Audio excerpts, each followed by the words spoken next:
This podcast is brought to you by Primary Intelligence, the leader in win-loss analysis, focused on helping businesses uncover the unique story on how each sales rep can win more deals.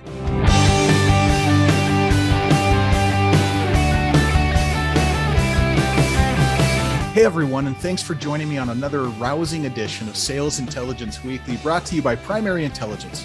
I'm Ryan Queller. Hey everyone, we're going to do something a little different this month. The episodes that we'll be posting this month will largely be focused on buyer feedback and how to make the most out of your program, that your win-loss program that you're running, be it with Primary Intelligence or someone else, or if you're just running it internally. We're going to try and give you some helpful tips and tricks, some insights on how to get more from your win-loss program. And today, I'm really excited because we're going to bring someone on who usually hides behind the camera, right? She's usually behind the scenes of the podcast. Johnny Anderson, our product marketing manager here at Primary Intelligence. Johnny, welcome to your show that you produce. Welcome to the show. Thanks, Ryan. Yeah, it's a cool experience. Yeah, usually I'm on, but I'm usually like on mute and you can't see my video. But yeah, I'm really happy to be here with you. Just as a heads up, everyone, Johnny's usually the person behind the scenes, instant messaging me, wildly correcting me if I'm being inappropriate, pulling me back. She is all the good things in the world. So this is going to be a fun episode. Okay, so like I said, Johnny, this month we're going to be focused on the tactical parts of running a win-loss program. We typically focus on providing actual insights to our customers. That's like the purpose of the win-loss program at Primary Intelligence. And each episode this month will focus on different ways you can use win-loss insights to help you become the champion for your organization. Now, Johnny, you have you have a very interesting topic that you want to cover today. Before we get into the topic, however, I want to give you a chance. Who are you? Who is the wizard behind the curtain, Miss Johnny Anderson? Tell us about yourself. Yeah. Well, I'm Johnny. I'm the product marketing manager here at Primary Intelligence. So I've been here for about just a little over a year and a half.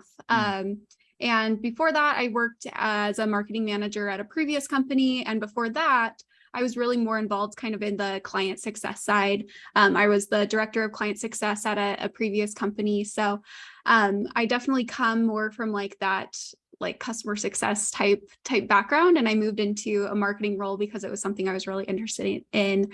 And since being at PI, I've moved into a product marketing role. So I really have a love for helping our customers get the most out of their program.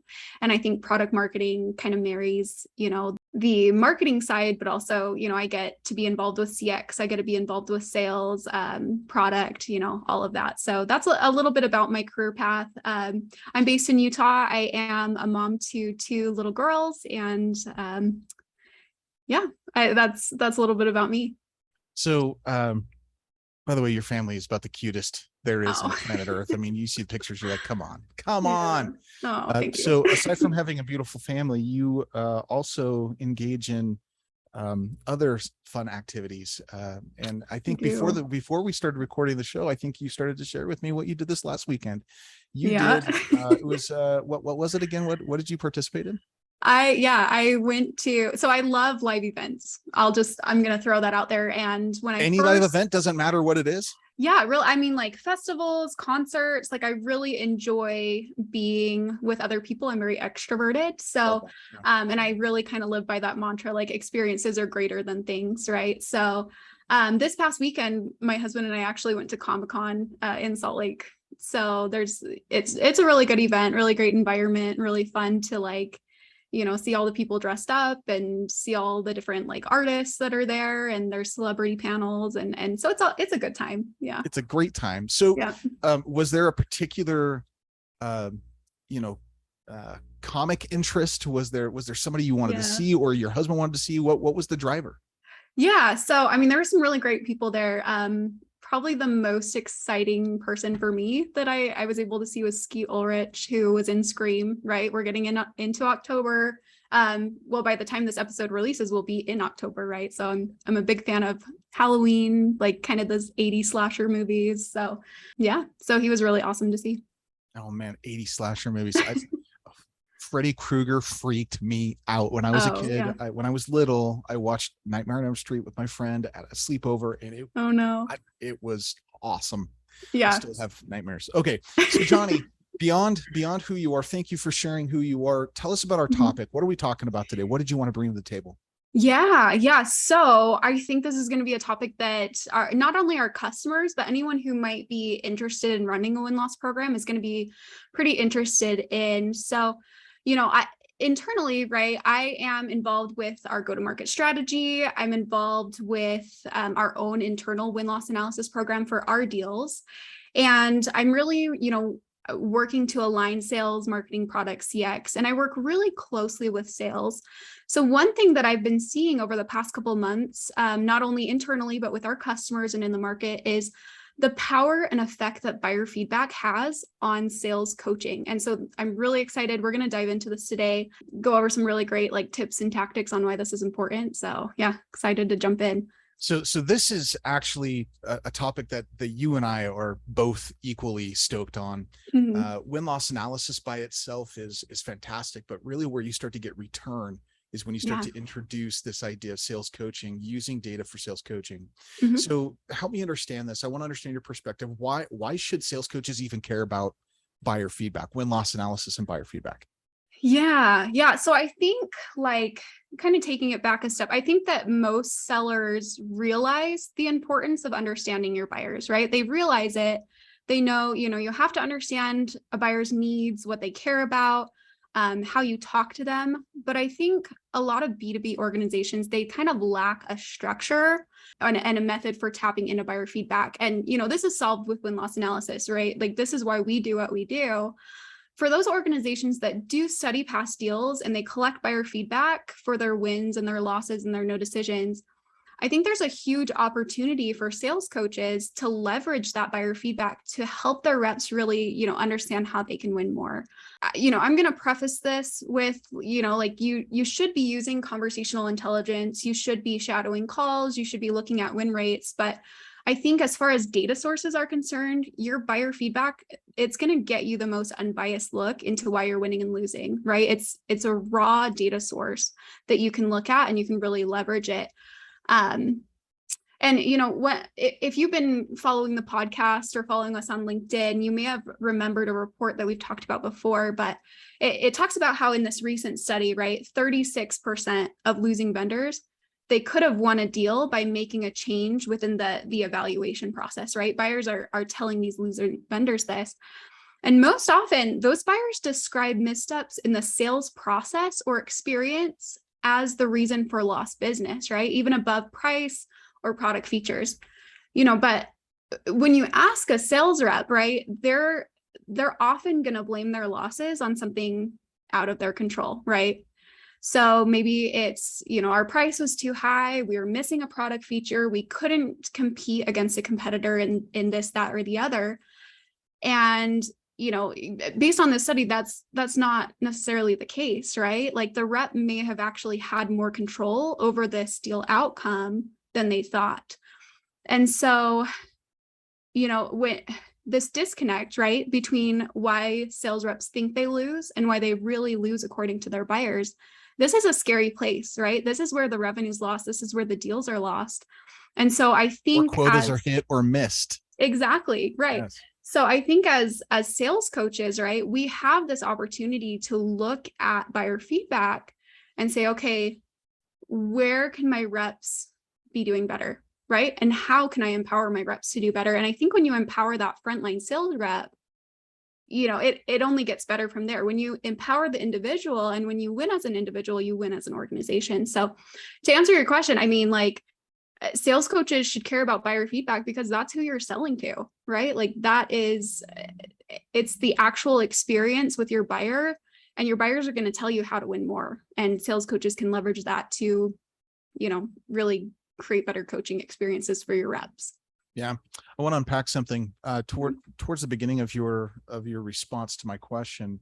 You mentioned that sales coaches should be doing the other things that they're already doing, such as Yeah. leveraging conversational intelligence, shadowing calls, looking at win rates, those types of things. But the buyer feedback, why not just look at one or the other? Why not just look at the buyer feedback? Why include conversational intelligence? By the way, I agree with you 100%. Yeah. I think this is absolutely imperative, but why? Tell me why.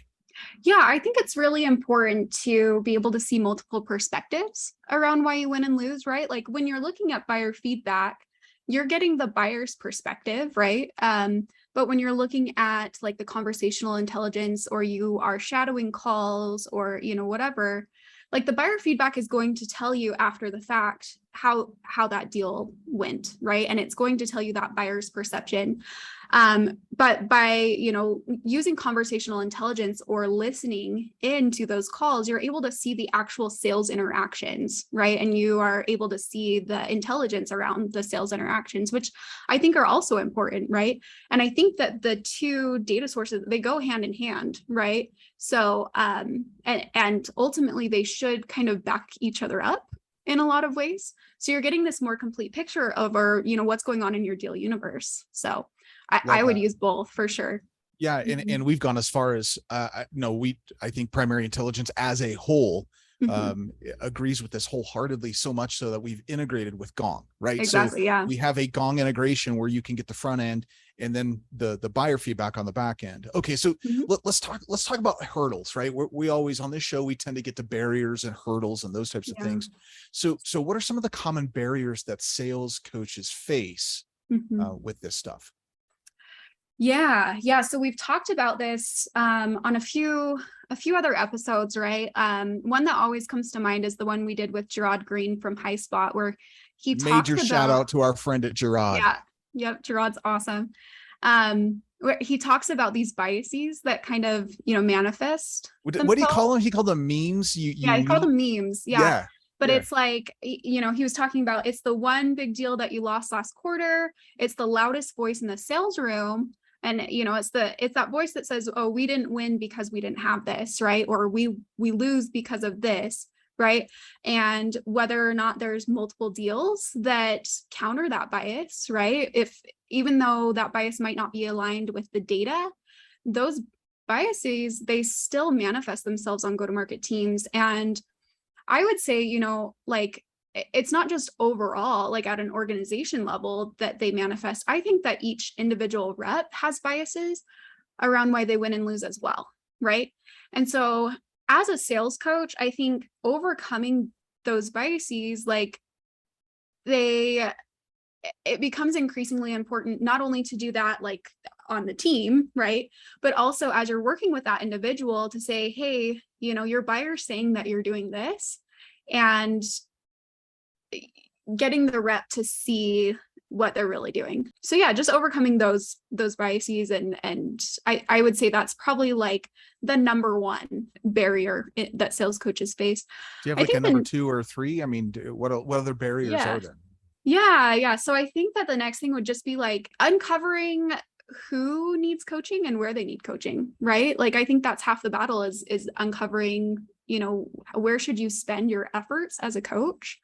Maybe reps are struggling against a certain competitor, right? Or maybe they are struggling in a certain like presentation and demonstration, right? Like that's always lacking. And I think that, you can look at different data points. You can look at, win rates and revenue and things like that. And you can see like, okay, who's performing best? But those overall numbers aren't going to tell you the specifics on where a rep is struggling. So when you're tapping into your buyer feedback, you're able to see those insights on why your buyers are saying that your reps are losing.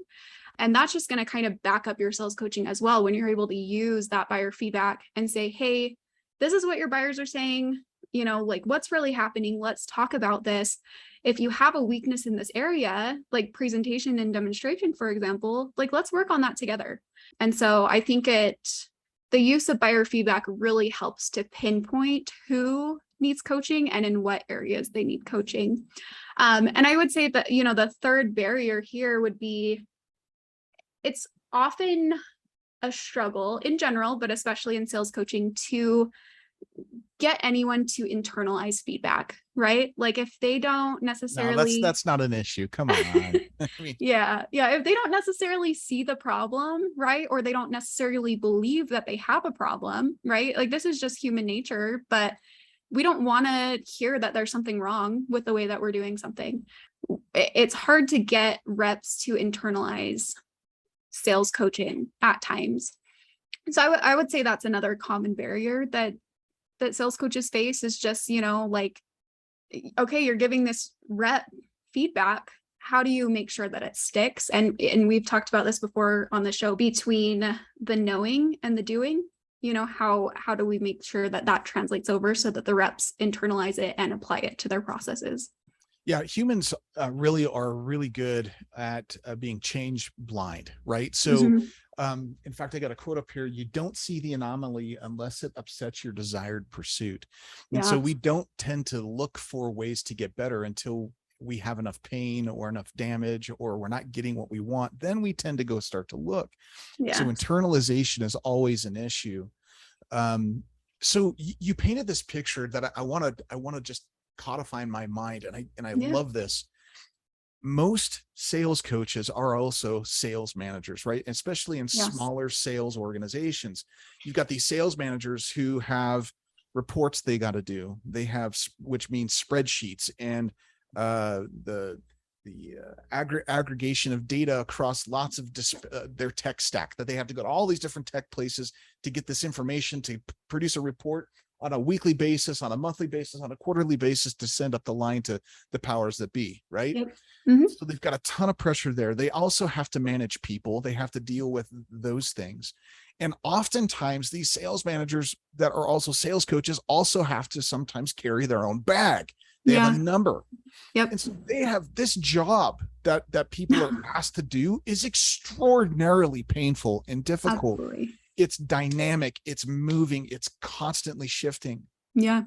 What you just said was win-loss analysis, like looking at buyer feedback, can solve two of the biggest problems that these sales managers face. And that is, who do I coach and on what?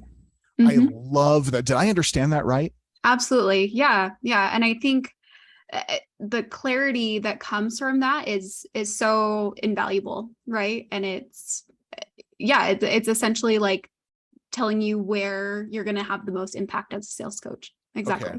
Okay. Okay. So we've talked about sales coaches and sales managers and why, why they should care about this, about buyer feedback. Let's shift lift and shift to why a rep would care. Literally, why do I give a rep if I'm a rep? Let's see what I did right there. Why do I give a rep if I'm a rep? Okay. Exactly. Yep. Yeah. So I think maybe the answer would be shorter if we reverse the question and said, why should reps not care about buyer feedback? Because I don't think there's an answer there. I think that, these are the people that you're selling to, right? Like if you don't understand their needs and how they are perceiving you as a sales rep and your interactions with them, how can you get better? As a sales rep, how can you win more? I think the buyer feedback really, really makes it personal for the sales rep, right? You're spending, oftentimes hours, weeks, months, sometimes, like chasing these prospects, trying to build relationships with them. And I kind of liken it to like almost dating, right? Like you're going out with this person for a long time and then all of a sudden they decide to go with someone else, right? Or they ghost you or whatever happens. It feels like kind of the win-loss analysis side of it, the buyer feedback, you get a little bit of maybe closure on what you did well or what you didn't do well. And you get, kind of that feedback on what you could be doing better in the future. And, you don't always get that with dating, right? But, I think as reps, it's really important to have a realistic pulse on how you're performing, right? Because this is your livelihood, right? This is your job. And I think it gives you like a clear view into how you're doing. So I love that. And I also love the dating analogy. And I had a little bit of PTSD, a little flashback. I've been out of the dating game for, a couple decades, 2.5 decades, a little over that. And, just had some flashbacks, but Yeah. I think in addition to this, let me layer in some thinking from a consulting perspective. Yeah. So, I've been helping organizations run win-loss programs now for quite a while, about 6 years. Yep. And, one of the biggest problems that people bump into when they're trying to share the data from win-loss is the individual sales rep says, well, that's not me. That's aggregate data. That's not me. That's not me. That's not mine. When you only look at the data in aggregate, right? And when you only look at the data in aggregate, you tend to miss the nuanced complications of the individual's performance and the individual areas of potential improvement. We, when we aggregate data, we tend to narrow things, take big ideas and narrow them. When we take aggregate data in general, but when we are able to aggregate the data for the individual sales rep, we're now painting a picture for that person. So aggregate data at the rep level is game changing. I mean, absolutely. Yeah. What are your thoughts there? Yeah. I mean, it goes back to this idea of, it makes it personal, right? Like there are so many cases where, you go into a sales meeting and they're saying, this is a new thing that we're going to try out based on like what we've seen, right? And this is supposed to help everyone win. It's so easy for a rep to say, oh, I already do that. Like, that feedback doesn't apply to me. Like I always, respond within 24 hours, or I always, I have a great presentation and, I'm always like understanding the business needs of my buyer or whatever it may be. I think that we always want to see ourselves in the best light, right? And that's why feedback is sometimes, hard to take or hard to internalize. But yeah, I think getting down to that individual level is key, right? And you can apply that into your sales coaching for sure, and making sure that your sales coaching is personal, right? Based on this buyer feedback that each rep is getting. So this is like pro tip number 4 on the day for anybody running a win-loss program. If you want to get the most, make sure you get to the rep aggregate, not to the rep individual. So individual deal feedback is really important. It's valuable. It's must have. But if you're really going to prove something, you need to get some trends, some pattern around the individual behavior. One data point, it's super easy to dismiss. But when you start to see it, what you're saying is when you start to see it over time, sales coach can then, help change. And it's not to, what's the intention here? What's the output or the result of this? I want to talk about this because many sales reps, they look at this and say, okay, you're just hammering on me. And no, absolutely not. That is not the intention of a win-loss program. Here's another pro tip. If you are using your win-loss analysis as a means of berating, belittling, coercing somebody to do something different, you need to stop that shit today. That is absolutely horrific and terrible, and that's wrong. Okay? And if that's not the right way to do it, what is the right way? So what are the results that we could expect, and what's the right way to do this?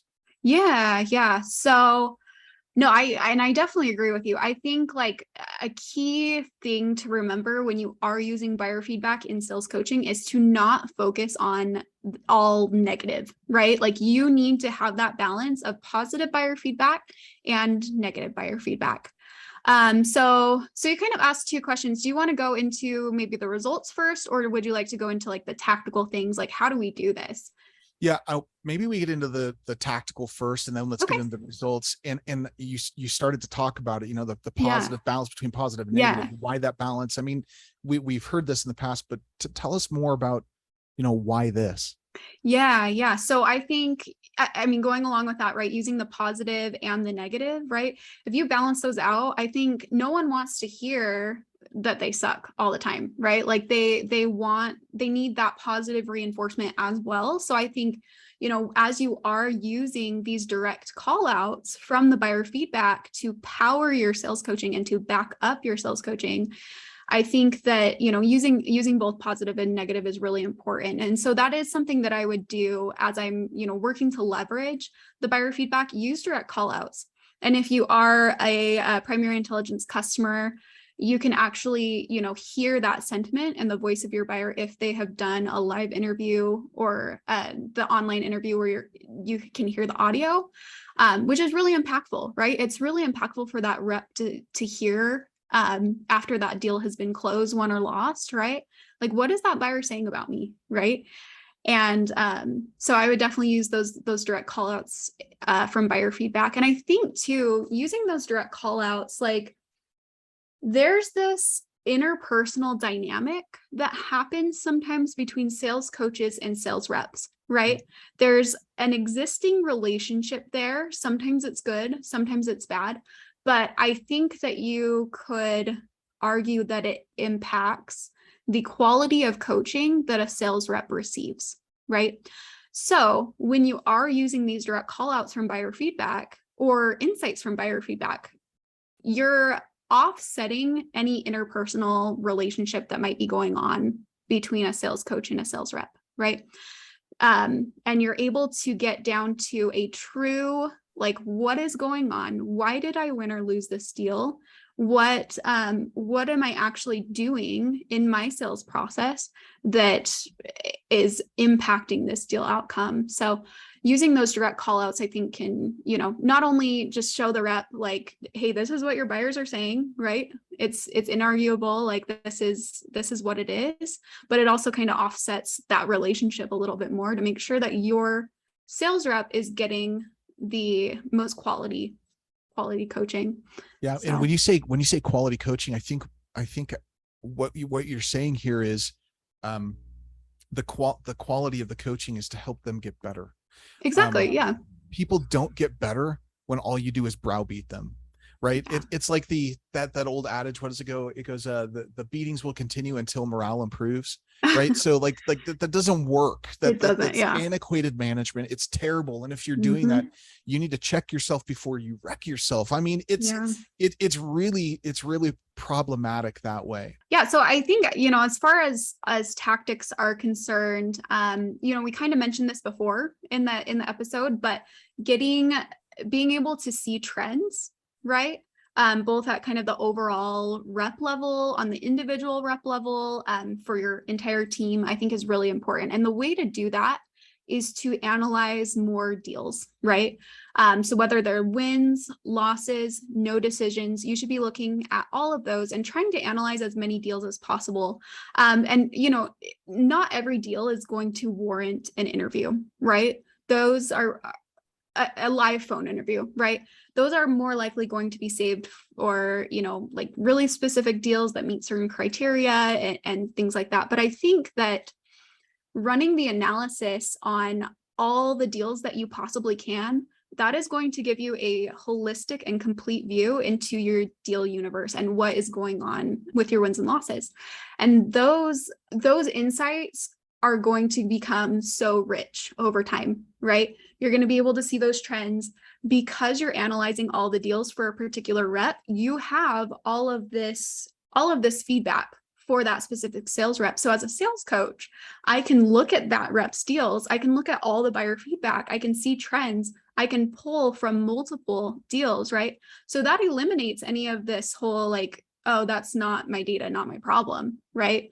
That a rep might say, like, this is specific to their buyers. And if you're seeing a trend in multiple deals, you can take that to your rep and say, hey, I see that you're struggling in understanding business needs. Like that's something that your buyers are saying that they don't really feel like you're performing well in, right? How can I, as a coach, support you? Like, let's go through this training, right? Let's create this playbook. So I think, analyzing more deals, getting more of those data points is really going to empower you as a coach and also empower your sales rep to create a better buying experience for your buyers. And so I want to talk a little bit more about like this looking at wins, losses, and no decisions, right? Because some people running win-loss, they'll only look at wins, right? Or they're only going to look at losses, right? I think it's really important to analyze all different deal outcomes, right? And the reason being is your wins are going to tell you good things, but they may also tell you bad things. And your losses might tell you bad things, but they're also going to tell you good things, right? And your no decisions, those are going to tell you good and bad things, but they're also going to tell you which deals are even still on the table, right? So as a sales coach, right, if I'm looking at a no decision analysis and I'm saying, oh my gosh, like this person is truly a no decision, they have not moved on to another vendor, here's the feedback. As a sales coach, that's an opportunity for me to get with that sales rep and say, hey, what's the play here, right? What playbook can we implement? How can we move forward with this deal, with this prospect, and overcome the buyer's indecision? Which, listeners, if any of you guys have not listened to our masterclass with Matt Dixon, please go listen to that. He talks about like some really, really tactical things on overcoming customer and buyer indecision. But I mean, Matt is like the bomb. Matt Dixon, we have, not only do we have the masterclass, we also have that other episode. Yeah. I'll link the episode down below, but yeah, he goes through a whole methodology on how you can, it's awesome. It's like a whole playbook. So when you do analyze those no decisions though, like you're able to empower your reps to change that no decision from a no decision to a win. So yeah, I think, exploring those trends, the strengths and weaknesses in those different deal outcomes, right? Wins, losses, and no decisions. I think that's really important. Maybe some low-hanging fruit here for sales coaches is looking at those sales experience insights, right? So this is, for anyone who maybe isn't running a program with us, sales experience insights, they refer to anything a sales rep has control over, right? Within the sales process, right? So it could be responsiveness, it could be the knowledge of the industry of the prospect. How well does the sales rep resolve all my concerns, right? Like the product knowledge, different things like that a sales rep has more control over. As a sales coach, when you're looking at these different insights for sales experience, you're able to coach your reps on things that they actually have control over, right? And so I think that's really important, really, really important to look at in your win-loss analysis and your buyer feedback is, what's my buyer saying that my rep can actually like change today, right? So I think that's really important as well. Okay, great. Yeah. So we have tactical what have yous kind of in the bag. Mm-hmm. Let's talk about the output. So if let's say you're new, right? So for those listeners that might be new to win-loss analysis, running a program, what kind of results should people expect of a program? And I'm not just talking about the data. Don't tell me you're going to get data. Don't, I mean, right. I know you're not, but it's not about the data. Stop thinking about the data by itself. Who cares about the data? It's about the what. Tell me more. Yeah. So, I mean, when you're using the buyer feedback in sales coaching, I think there's a lot of like really, really great things that are going to come of that, right? I think the most obvious is probably, increased win rates, right? And revenue, right? When you're able to coach and empower your reps, they're going to win more, right? That's what this is all about. I think, as part of that, more accurate sales forecast, right? As you're able to kind of like see these trends in wins and losses, and you're able to kind of tell like, okay, what's more likely to become a win? How can my reps win more? It's going to help you to better predict that. But I think something that's really underrated as far as, leveraging buyer feedback in sales coaching is this increase and this idea of sales confidence, right? And that's really what we're trying to do is we're trying to empower that frontline sales rep to sell better, right? To create a better buying experience. And Ryan, I know you and I have talked about sales confidence, and your team actually does reporting on sales confidence in relation to, win-loss analysis. And I think, the stat we were talking about was something like over 70% of reps don't feel confident when selling against competitors. Is that right? Yeah, that's the single area of greatest or most weak confidence is Yeah. around competitive intelligence. Anything competitive Mhm. intelligence, pricing, sales tactic, product, any of it. Competitive intelligence is their greatest weakness. Yeah. Yeah. So I think, as we think about how we can leverage buyer feedback and sales coaching, like that is something that back to this idea of like truth, right? Like your sellers are getting a true perception, based on your buyer's perception of why they're winning and losing.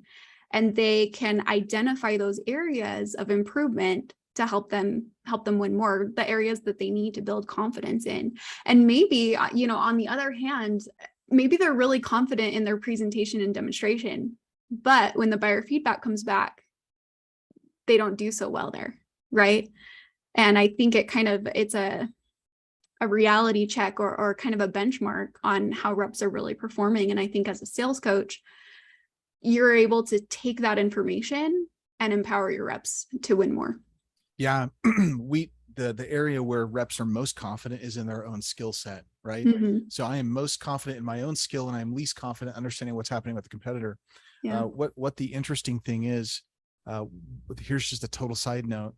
Mm-hmm. We've recognized that high performing sales reps typically internalize first, and want that feedback. So typically Mm-hmm. the reps that have the most difficult time internalizing are the ones that are trying to hide, the ones that are really they're really worried about their performance, but don't know what to do with it, have fear of losing job or losing face with their Yeah. boss. So it's the highest performing reps are the ones that, they might believe that they have powerful Prezo demos, right? Powerful Yeah. presentations. But when they get the feedback, they internalize it first. They don't I'm going to use one of my favorite terms, poo it. Yeah. They don't dismiss it, right? They don't immediately just shelf it and say, well, that was the other person. No, they internalize it and try and get Yeah. better. Yeah. Yeah. Yeah, definitely. Yeah. Well, I think I want to kind of unpack something that you just said, because I think this is another kind of underrated piece of using buyer feedback and sales coaching, right?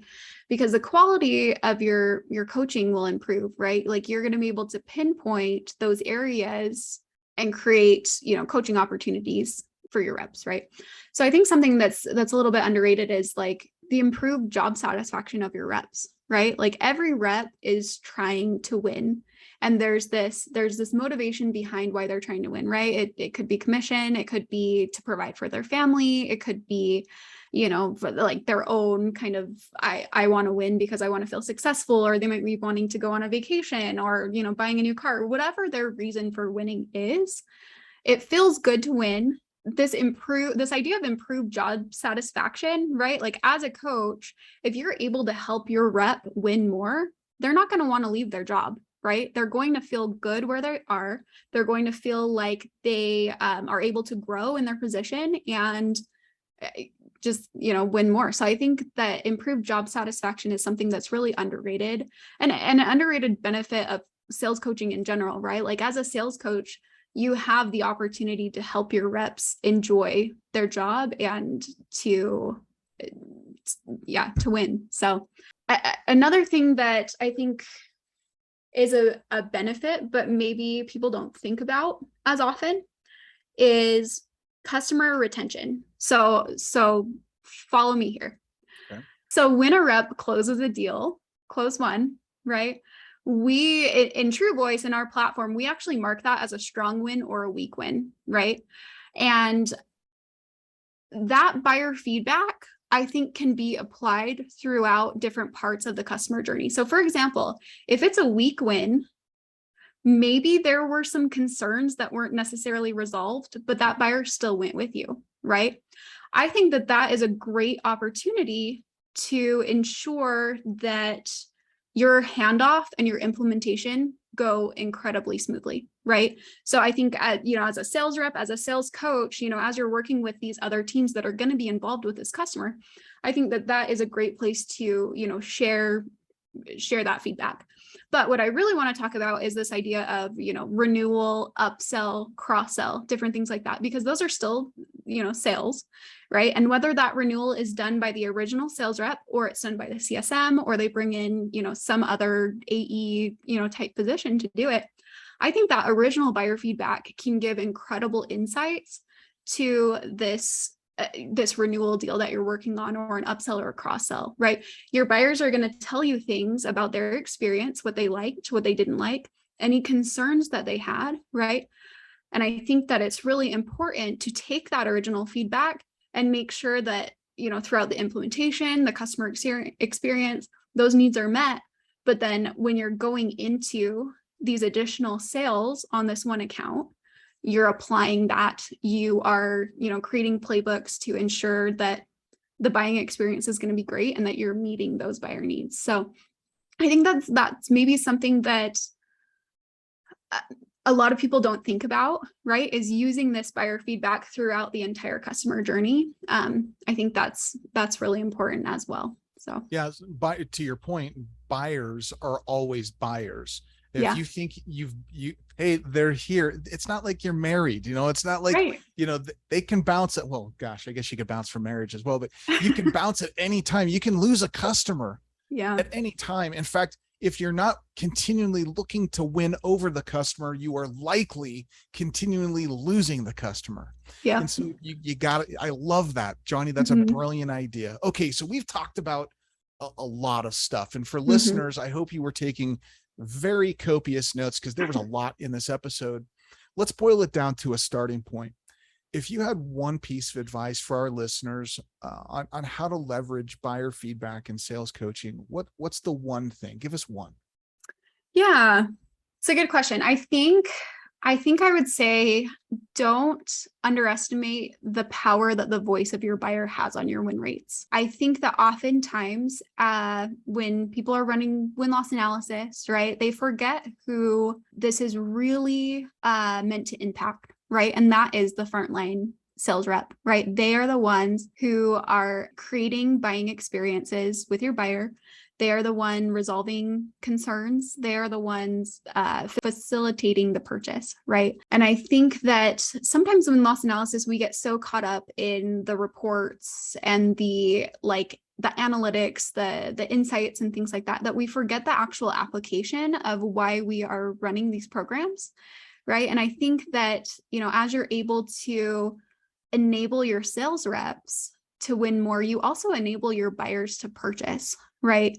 And so I guess that would be my final piece of advice, is just don't underestimate the power of the voice of your buyer and the impact that it can have down to your frontline reps. So Johnny, this was fun. Thanks for letting me pull you out from behind the camera. Oh yeah. From behind the scenes to give us your insights and your expertise to the listeners around some great, very tactical pro tips on how to get more from your win-loss analysis. Thank you so much. Yeah, for sure. And listeners, for more information on how you can leverage buyer feedback, check out the show notes at www.primary-intel.com/podcast.